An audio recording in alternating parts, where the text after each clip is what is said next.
ನಿಮ್ಮ ಓಟು ಯಾರಿಗೆ ಮಾತನಾಡು, ನಿಮ್ಮ ಮತ ಯಾರಿಗೆ ಮಾತನಾಡು, ನಿಮ್ಮ ಓಟು ಯಾರಿಗೆ ಮಾತನಾಡು. ನ್ಯೂಸ್ 18 ಕನ್ನಡಕ್ಕೆ ಮಾತನಾಡು, ಮಾತನಾಡಣ್ಣಯ್ಯ ಮಾತನಾಡು. ಏ ಮುದ್ದು ಏ ಗಿಳಿಯೇ ಮಾತನಾಡು, ಮಾತನಾಡಣ್ಣಯ್ಯ ಮಾತನಾಡು. ನ್ಯೂಸ್ 18 ಬಂದೈತೆ ಮಾತನಾಡು. Hello Ramanagara, welcome Ramanagara.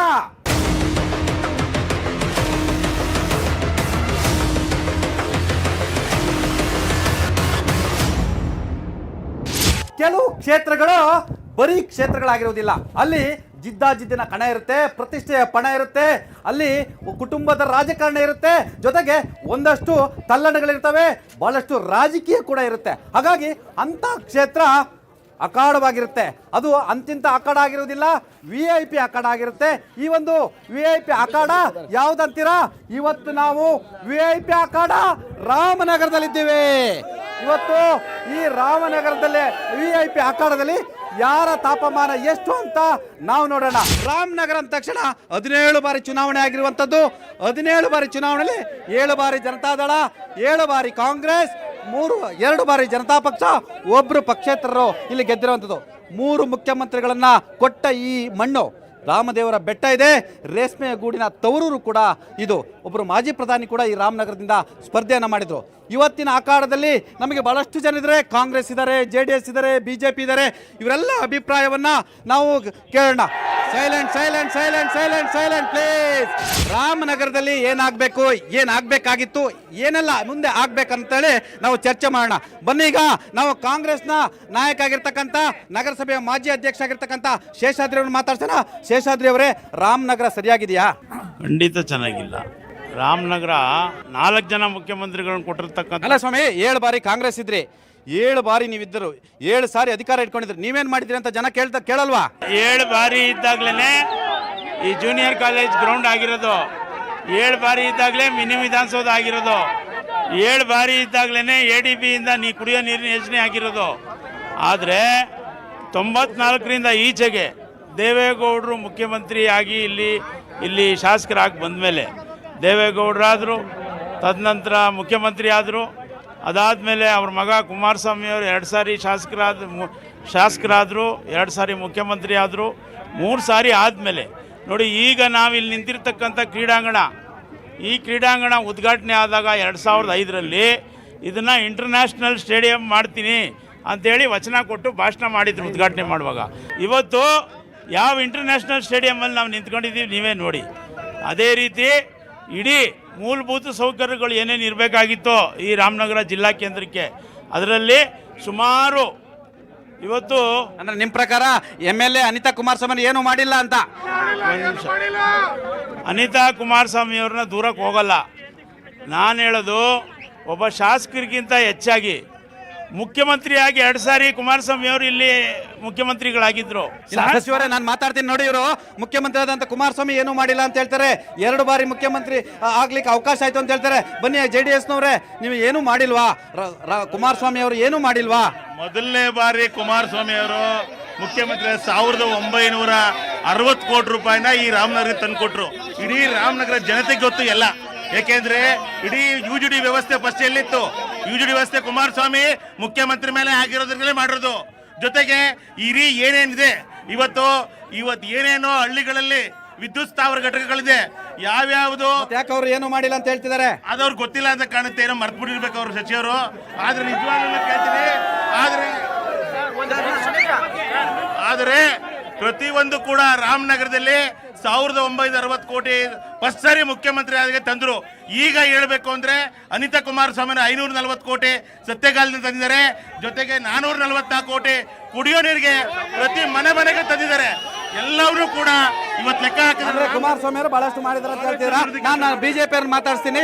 ಕಾಂಗ್ರೆಸ್ನವ್ರು ಏನು ಮಾಡಿಲ್ಲ ಅಂತಾರೆ, JDSನವರು ಕಾಂಗ್ರೆಸ್ ಮೇಲೆ ಎತ್ತಾಕ್ತಾರೆ. ಈಗ ಹೊಸದಾಗಿ BJP ಏನು ಸಂಭಾವ್ಯ ಅಭ್ಯರ್ಥಿ ಆಗಿರ್ತಂತ ಗೌತಮ್ ಇದ್ದಾರೆ. ಗೌತಮ್ ಅವರೇ, ಈಗ ನಿಮ್ಮವರೀಗ ನಿಮ್ಮದೇ ಸರ್ಕಾರ ಇರ್ತಕ್ಕಂಥದ್ದು, ನಿಮ್ಮ ಅಶ್ವಥ್ ನಾರಾಯಣರವರ ಉಸ್ತುವಾರಿ ಸಚಿವರಿದ್ದಾರೆ, ತುಂಬ ಟೆಂಪರ್ಲಿದ್ದಾರೆ, ಹಂಗಾಗಿ ಇವ್ರು 2 ಜನ ಏನೂ ಮಾಡಿಲ್ಲ ಅಂತ ಹೇಳ್ತಾರೆ. ನೀವು ಸ್ವಾಮಿ ಏನು ಮಾಡಿದ್ದೀರಾ? ಈಗ ಕಾಂಗ್ರೆಸ್ ಅವರು JDS ಅವರು ಏನು ಮಾಡಿಲ್ಲ ಅಂತಾರೆ, JDS ಅವರು ಕಾಂಗ್ರೆಸ್ ಅವರು ಏನು ಮಾಡಿಲ್ಲ ಅಂತಾರೆ. ಇವ್ರು 10 ಸಲ ಗೆದ್ದವ್ರೆ, ಅವ್ರು 10 ಸಲ ಗೆದ್ದವ್ರೆ.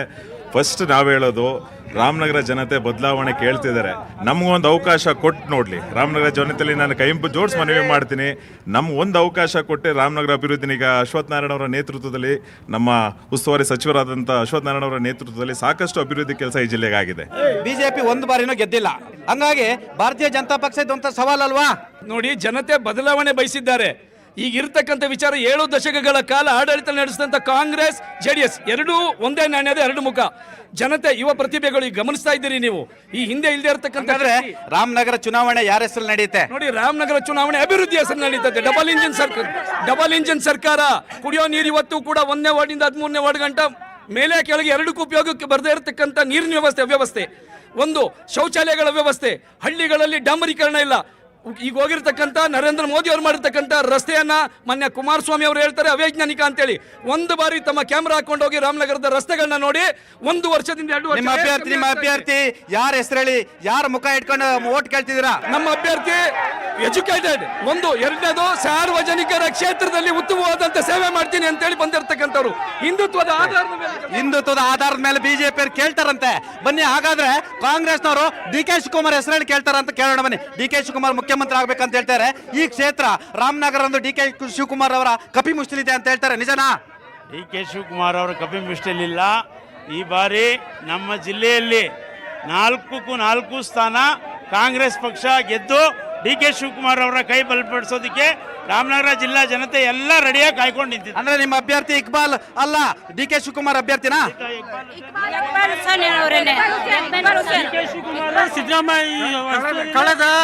ಕಳೆದ 28 ವರ್ಷಗಳಿಂದನೂ ಒಂದೇ ಒಂದು ನಿವೇಶನವನ್ನು ಕೊಡಕ್ಕಾಗದೇ ಇರತಕ್ಕಂಥ JDS ಪಕ್ಷಕ್ಕೆ ನಾವು ಇವತ್ತು ನಿರಂತರವಾಗಿ ರಾಮನಗರದಲ್ಲಿ ನಾವು ಓಟ್ ಹಾಕ್ತಾ ಬಂದಿದ್ದೀವಿ. ಕಳೆದ ಕಾಂಗ್ರೆಸ್ ಸರ್ಕಾರ ಇದ್ದಾಗ 5-6 ಏರಿಯಾಗಳಲ್ಲಿ ಸಾವಿರಾರು ಸೈಟ್ಗಳಂತ ಕೊಟ್ಟಿರ್ತಕ್ಕಂಥದ್ದು. ಬಗರುಕುಂಬ 94ರಿಂದ ಇಲ್ಲಿ ತನಕ ಈ ಯಾವುದೇ ಡಿಪಾರ್ಟ್ಮೆಂಟ್ಗಳಲ್ಲಿ ಒಬ್ಬ MLA ಬಂದು ಕಷ್ಟ ಸುಖ ಅವ್ರು ಏನ್ ಹೇಳ್ತಾರೆ ಕೇಳೋಣ, ಇವ್ರು ಏನ್ ಹೇಳ್ತಾರೆ ಕೇಳೋಣ. ಮೇಡಮ್ ಏನ್ ಹೇಳ್ತಾರೆ ಕೇಳೋಣ. ಮೇಡಮ್ ಅವರೇ, ಏನ್ ಕತೆ, ನೀವು ಎಲೆಕ್ಷನ್ ಮಾಡ್ತೀರಾ DK ಶಿವಕುಮಾರ್ ಮುಖ ಇಟ್ಕೊಂಡ ಅಥವಾ ಅಭಿವೃದ್ಧಿ ಹೆಸರಲ್ಲ? ಕಾಂಗ್ರೆಸ್ ಪಕ್ಷದಲ್ಲಿ ಅಭಿವೃದ್ಧಿ ಹೆಸರಲ್ಲಿ ಯಾವುದೇ ಕಾರಣಕ್ಕೂ ನಾವು ಮಾಡತಕ್ಕಂಥದ್ದು. ಅವ್ರ ರೀತಿಯಾಗಿ ನಾವು ಯಾವುದೇ ಕಾರಣಕ್ಕೂ ರಾಜಕಾರಣ ಮಾಡಲ್ಲ. ಅವ್ರು ಯಾವ ರೀತಿ ರಾಜಕಾರಣ ಮಾಡ್ತಾರೆ? ಕರೋನಾ ಸಂದರ್ಭದಲ್ಲಿ ಯಾರು ಬಂದ್ ಮಾಡ್ಲಿಲ್ಲ ಸಾಹೇಬ್ರೆ. ಇಲ್ಲಿ ಇಕ್ಬಾಲ್ ಹುಸೇನ್ ಅವರು ಜನರ ಕಷ್ಟಕ್ಕೆ ಏನ್ ಹೇಳ್ತಾರೆ? ಇಲ್ಲಿವರೆಗೂ 2 ಸಾರಿ ಮುಖ್ಯಮಂತ್ರಿ ಆಗಿ ಕುಮಾರಸ್ವಾಮಿ ಅವರು 4 ಕಲ್ಲು ಬಿಲ್ಡಿಂಗ್. ಯಾಕೆ ಸ್ವಾಮಿ ಇಕ್ಬಾಲ್ ಹುಸೇನ್? ಯಾಕೆ ಇಕ್ಬಾಲ್ ಹುಸೇನ್ ಇರ್ಬೇಕಾ? ಶಶಿಧರ್ ಬೇಡವಾ? ಬೇರೆ ಯಾರು? ನೀವು ಬೇಡ, ನೀವು ಅಭ್ಯರ್ಥಿ ಆಗಲ್ವಾ? ಇಲ್ಲಿ ಕೇಳಿ, ಇಲ್ಲಿ ಪೂರ್ತಿ ಅನಿತಾ ಕುಮಾರಸ್ವಾಮಿ ಗುದ್ಲಿಗೆ ಆರಿಗೆ ಪೂಜೆ ಮಾಡ್ತಾರ ಹೊರತು ಒಂದು ಕೆಲಸನೂ ಆಗಿಲ್ಲ. ಇದುವರೆಗೂ ದೇವೇಗೌಡರು ಮನೆಯವರು ಇದುವರೆಗೂ ಒಂದು ಸೈಟ್ ಅನ್ನು ಕೊಟ್ಟಿದ್ದಾರೆ. ಆಯ್ತು, ಇದು ನಿಮ್ಮ ಅಭಿಪ್ರಾಯ.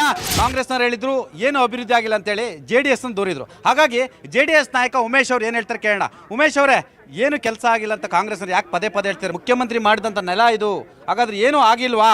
ಈ ರಾಮನಗರ ತಾಲೂಕಿನಲ್ಲಿ ಕುಮಾರಸ್ವಾಮಿ ಅವರು ಬರಕ್ಕೆ ಮುಂಚೆ ಹೆಂಗಿತ್ತು, ಇವಾಗ ಹೆಂಗಿತ್ತು ಅನ್ನೋದು ನೋಡ್ಕೊಳ್ಳಿ. ಏಕೆಂದರೆ ಈ ರಾಮನಗರದಲ್ಲಿ ಇವತ್ತಿರುವಂಥ UGD ವ್ಯವಸ್ಥೆ ಇರ್ಬೋದು. ಇವತ್ತು ರಾಮನಗರಕ್ಕೆ ಇವತ್ತೇನಾರು ದೇವೇಗೌಡರು ನೀರು ಕೊಟ್ಟಿಲ್ಲ ಅಂತ ಹೇಳಿದ್ರೆ ಇವತ್ತು ಯಾರು ನೀರು ಕುಡಿಯೋಕೆ ಆಗ್ತಿರ್ಲಿಲ್ಲ. ಏಕೆಂದರೆ ತೊರೆಕಾಡಿನಹಳ್ಳಿಯಿಂದ ಅವತ್ತೇ ನೀರು ಕೊಟ್ಟು ಇವತ್ತು JDS ಸರ್ಕಾರ ಕೊಟ್ಟಿರೋದಕ್ಕೆ ಇವತ್ತು ರಾಮನಗರ ಜನ ಎಲ್ಲ ನೀರು ಕುಡಿತಾ ಇದ್ದಾರೆ. ಇವತ್ತು ಅಷ್ಟೇ, ಮುಂದಿನ ದಿನಗಳಲ್ಲಿ ಏನಾರು 24x7 ನೀರು ಬರ್ತಾ ಇರೋದೇನು ಅಂದರೆ ಕುಮಾರಸ್ವಾಮಿ ಅವರು ಅವತ್ತು ಮಾಡಿದಂಥ ಕೊಟ್ಟಂಥ ಅನುದಾನದಿಂದ ಇವತ್ತು 540 ಕೋಟಿ ಎಲ್ಲವೂ ಕೆರೆಗಳು ತುಂಬೋದಕ್ಕೆ ಸತ್ತೆಗಾಲದಿಂದ ನೀರು ಬರ್ತಾ ಇರೋದು ಅಂದರೆ ಕುಮಾರಸ್ವಾಮಿ ಅವರು ಕೊಟ್ಟರು ಕೊಡುಗೆ. ಸರ್, ದೇವೇಗೌಡರು ಆಯ್ತು, ಕುಮಾರಸ್ವಾಮಿ ಆಯ್ತು, ಅನಂತ ಕುಮಾರ್ ಆಯ್ತು, ಈಗ ನಿಖಿಲ್ ಕುಮಾರಸ್ವಾಮಿ. ಇದೇನು ವಂಶ ಪಾರಂಪರ್ಯ ಆಡಳಿತನ ರಾಮನಗರ? ಉಮೇಶ್ ಇಲ್ವಾ? ಬೇರೆಯವ್ರಿಲ್ಲ? ಬೇರೆಯವ್ರಿಗೆ ಅವಕಾಶ ಇಲ್ವಾ? ಈಗ ಅಲ್ಲಿ DK ಶಿವಕುಮಾರ್ ಇಲ್ವಾ? DK ಸುರೇಶ್ ಇಲ್ವಾ? ಮತ್ತೆ ಹರೀಶ್ ಇಲ್ವಾ? ಜೊತೆಗೆ ಅವರ 4 ಜನ ಈ ಒಂದು ಇದರಲ್ಲಿ ಅವರು ಪೊಲಿಟಿಕಲ್ ಇಲ್ವಾ? ಯಾಕೆ ದೇವೇಗೌಡರು ಒಬ್ಬರದೇ ಬರಬೇಕು? ದೇವೇಗೌಡರು ಒಬ್ಬರದೇ ಯಾಕೆ ಬರಬೇಕು? ಅವರು 4 ಜನ ರಾಜಕೀಯ ಮಾಡ್ತಾ ಇಲ್ವಾ? ಎಲ್ಲಾ ಪಕ್ಷದಲ್ಲೂ ಕೂಡ ಎಲ್ಲರೂ ಅವ್ರ ಅಪ್ಪ ಅಮ್ಮ ಮಗಳು ಸೊಸೆ ಎಲ್ಲ ರಾಜಕೀಯ ಮಾಡ್ತಾವ್ರೆ. ಅದ್ರಲ್ಲಿ ನಮ್ಮ JDS ಏನು ಹೊಸ್ತಾ ಇಲ್ಲ.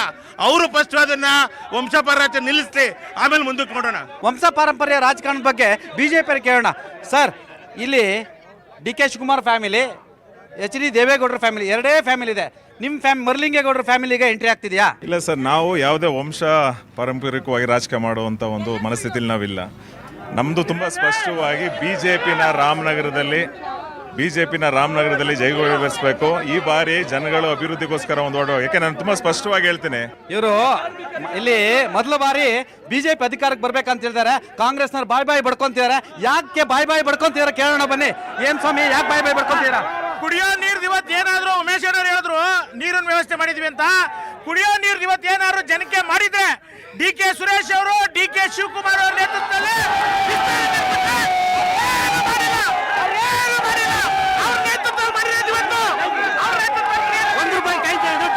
ಶಿವಕುಮಾರ್ ಅವರು MP ಆಗಿದ್ದಾಗ ನಮ್ಮನ್ನೋರು ಕಾಪಿ ಮಾಡಿ ಎರಡೇ ಮಾಡೋರು ಅವರು. ನಮ್ಮನ್ನ ನೋಡಿ DK ಶಿವಕುಮಾರ್, DK ಸುರೇಶ್ ನೋಡಿ ಎರಡು ಸಣ್ಣ ಮಾಡೋರು. DK ಸುರೇಶ್, DK ಶಿವಕುಮಾರ್ ನೇತೃತ್ವದಲ್ಲಿ ಇವತ್ತು ಕುಡಿಯೋ ನೀರು, ಬಿಸ್ಲರಿ ನೀರು ಜನ ಕುಡಿತಾ ಇದ್ದೀವಿ. ಸರ್, ಇದು ಒಕ್ಕಲಿಗರ ಕ್ಷೇತ್ರ. ಒಕ್ಕಲಿಗರ 1 ಲಕ್ಷ ಜನ ಇದ್ದಾರೆ, 1 ಲಕ್ಷ ವೋಟರ್ಸ್ ಒಕ್ಕಲಿಗರ ಇದ್ದಾರೆ. ಆದ್ರೂ ಕೂಡ ಒಬ್ಬ ಅಲ್ಪಸಂಖ್ಯಾತರ ಕಣಕ್ಕಿಳಿಸ್ತಾರೆ. ಯಾಕೆ ಇಕ್ಬಾಲ್ ಹುಸೇನ್ ಆಗ್ಬೇಕು, ನೀವು ಆಗ್ಬಾರ್ದಾ? ನಮ್ ಜನರ ಸೇವೆ ಎಲ್ಲ ಮಾಡೋರು ಅವರೇ ಆಗ್ಬೇಕು. ಕಾಂಗ್ರೆಸ್ ಅಭ್ಯರ್ಥಿಯವರು ಕೊರೋನಾದಲ್ಲಿ ಭಾರಿ ಕೆಲಸ ಮಾಡಿದ್ರಂತೆ. ಹಾಗಾಗಿ JDSನವರು ಕೊರೋನಾದಲ್ಲಿ ಯಾರು ಕೈ ಹಿಡಿಲಿಲ್ವಾ? ಯಾಕೆ? ಏನ್ ಸ್ವಾಮಿ, JDSನವರು ನಿಮ್ದೇ MLA ಇದ್ರು, ಕೊರೋನಾ ಕಾಲದಲ್ಲಿ ನೀವು ನಾಪತ್ತೆ ಆಗಿದ್ರು ಅಂತ ಅವ್ರು ಹೇಳ್ತಿದಾರಲ್ಲ, ನಿಜ? 6 ಕೋಟಿ ರೂಪಾಯಿ ಖರ್ಚು ಮಾಡಿ ಎಲ್ಲಾ ಜನಕ್ಕೂ ಕಿಟ್ ಕೊಡೋ ಅಂತ ಕೆಲಸವನ್ನು ಮಾಡಿದ್ದಾರೆ. ಎಲ್ಲರಿಗೂ ತೊಂದರೆ ಆಗಿರೋ ಎಲ್ಲರಿಗೂ ಕಿಟ್ ಕೊಡೋ. ಕಾಂಗ್ರೆಸ್ ಬಿಜೆಪಿ ಅವರಿಗೆ ಕಣ್ಣಿಗೆ ಪೊರೆ ಬಂದಿದೆ. ಇವತ್ತು ಇಡೀ ರಾಜ್ಯದಲ್ಲಿ ನೀವು ಎಲ್ಲಾ ಜಿಲ್ಲೆಗಳಿಗೂ ಹೋಗಿ ನೋಡ್ಕೊ ಬರ್ರಿ. ರಾಮನಗರ ಒಂದ್ಸರಿ ನೋಡಿ, DC ಆಫೀಸ್ ಹೋಗಿ ನೋಡ್ಕೊ ಬರ್ರಿ. ಹಾಗೆ ಪ್ರತಿಯೊಂದು ಜಿಲ್ಲಾ ಆಫೀಸ್ಗಳು ಹೋಗಿ ನೋಡ್ಕೊ ಬರ್ರಿ. ಕಾಂಗ್ರೆಸ್ ಮತ್ತು ಬಿಜೆಪಿ ಕಣ್ಣಿಗೆ ಪೊರೆ ಬಂದಿದೆ ಅಂತೆ. ನಿಜವಾಗ್ಲೂ ಪೊರೆ ಬಂದಿದೆ ಕೇಳೋಣ. ಏನ್ ಕಣ್ಣಿಗೆ ಪೊರೆ ಬಂದಿದೆ ನಿಮಗೆ? ನೋಡ್ಕೊ ಬರ ಕೇಳಿ ಅವ್ರಿಗೆ. ಯಡಿಯೂರಪ್ಪ ಅವರು ಒಳ್ಳೆ ಕೆಲಸ ಮತ್ತೆ ನಗರಸಭೆಯಲ್ಲಿ ಖಾತೆ ಆಯ್ತಾ ಇಲ್ಲ. ಇವರಿಬ್ರು ಬಕೆಟ್ ರಾಜಕಾರಣ ದೊಡ್ಡ ಮಟ್ಟದಲ್ಲಿ ಕಾಂಗ್ರೆಸ್ JDS ಬಕೆಟ್ ರಾಜಕಾರಣ ಮಾಡ್ತಾರೆ. ಅವರು ಹೇಳ್ತಿದಾರೆ ನಿಮ್ದು 40% ಸರ್ಕಾರ ಅಂತ ಹೇಳಿ. ನಿಮ್ದು 40%? ಕೋಟಿ ಹಗರಣ ಆಗಿರೋದು ಅವ್ರ ಮೇಲೆ ಹೊರತು ನಮ್ಮ ಮೇಲಲ್ಲ. 1000 ಕೋಟಿ ಹಗರಣ ಯಾರು ಮಾಡಿದ್ದಾರೆ? ಇವ್ರ MLA ಮನೇಲಿ 8 ಕೋಟಿ ದುಡ್ಡು ಸಿಕ್ತು. ಅದು ಯಾರು ದುಡ್ಡಕ್ಕ? ಅಲ್ಲ ಅಣ್ಣ, ನಿಮ್ಮ DK ಅವ್ರ ಮನೇಲಿ 1000 ಕೋಟಿ ಸಿಕ್ತಣ್ಣ. ಅದು ಯಾರು ದುಡ್ಡು ಅಣ್ಣ? ಆಧಾರ ಅಂತ ಇರೋದು 1000 ಕೋಟಿ ಸಿಕ್ತಣ್ಣ. ಅದು ಯಾರು ದುಡ್ಡು? DK ಜೈಲ್ಗೆ ಹಾಕೊಂಡ ಹೋದ್ರು. ಅವ್ರು ಕೇಳ್ತೀನಿ ನಾನು. ಸರ್, ನೀವು 40% ಸರ್ಕಾರ ಅಂದ್ರೆ ನಿಮ್ ನಾಯಕ DK ಶಿವಕುಮಾರ್ ಜೈಲಿಗೆ ಯಾಕೆ ಹೋದ್ರು ಅಂತ ಅವ್ರು ಕೇಳ್ತಾರೆ. ಯಾಕೆ ಸ್ವಾಮಿ ಜೈಲಿಗೆ ಹೋದ್ರು? ಸಮಾಜ ಸೇವೆ ಮಾಡಿಯಾ? DK ಶಿವಕುಮಾರ್ ಒಬ್ಬ ಪ್ರಭಾವಿ ನಾಯಕ ಅಂತೇಳಿ ಸುಳ್ಳು ಕೇಸ್ಗಳಾಕಿ ಸುಳ್ಳು ಅವರ CBIನ ದುರುಪಯೋಗ ಮಾಡಿಕೊಂಡು ಅಮಿತ್ ಶಾ ಅವ್ರನ್ನ ಉದ್ದೇಶಪೂರ್ವಕವಾಗಿ ಟಾರ್ಗೆಟ್ ಮಾಡಿ ಒಬ್ಬ ಪ್ರಬಲ ನಾಯಕ ಇವ್ರನ್ನ ಹಿಮ್ಮೆಟ್ಟಿಸ್ಬೇಕು, ಕಾಂಗ್ರೆಸ್ ಪಕ್ಷನ ಹಿಮ್ಮೆಟ್ಟಿಸ್ಬೇಕು ಅಂತೇಳಿ ಸುಳ್ಳು ಕೇಸ್ಗಳು ಹಾಕಿರೋದು. ಸ್ವಾಮಿ, ಅವ್ರು ಹೇಳ್ತಾರೆ ನಿಮ್ಮ ಮೇಲೂ ಭ್ರಷ್ಟಾಚಾರದ ಆರೋಪ ಕೇಳಿ ಬರ್ತಿದೆ. ಯಾವ್ದಾರ ಇದ್ರೆ ತೋರಿಸ್ಲಿ. ಭ್ರಷ್ಟಾಚಾರ ಯಾವ್ದಾರು ಹೇಳ್ಬೇಕಲ್ಲ.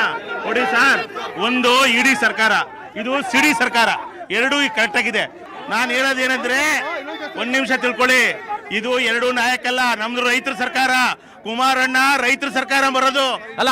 ನಿಮ್ದು ಫುಲ್ ಮೆಜಾರಿಟಿ ಬರುತ್ತಾ ಅಥವಾ 30-40? ನಮ್ದು 123 ಖಂಡಿತ ಬರುತ್ತೆ. 1, 2, 3 ಖಂಡಿತ ಬರುತ್ತೆ. ಈ ರಾಜ್ಯದಲ್ಲಿ ತಿರ್ಗಾ ನಮ್ಮ ರೈತರ ಬಾವುಟ ಹಾರುತ್ತೆ. ಕುಮಾರಣ್ಣ CM ಆಗ್ತಾರೆ. ಇವರು 120 ಬರ್ತಾರಂತೆ. ಕುಮಾರಣ್ಣ ಬಾವುಟ ಹಾರಿಸ್ತಾರಂತೆ. ಆಯ್ತಾ? VIP ಅಖಾಡದಲ್ಲಿ ಒಂದು ಬ್ರೇಕ್ ತಗೊಳ್ಳೋಣ. ಬ್ರೇಕ್ ಆದ್ಮೇಲೆ ಬಿಜೆಪಿ ಏನ್ ಹೇಳ್ತಾರೆ, ಕಾಂಗ್ರೆಸ್ ಏನ್ ಹೇಳ್ತಾರೆ ಕೇಳ್ಕೊಂಡು ಬರೋಣ.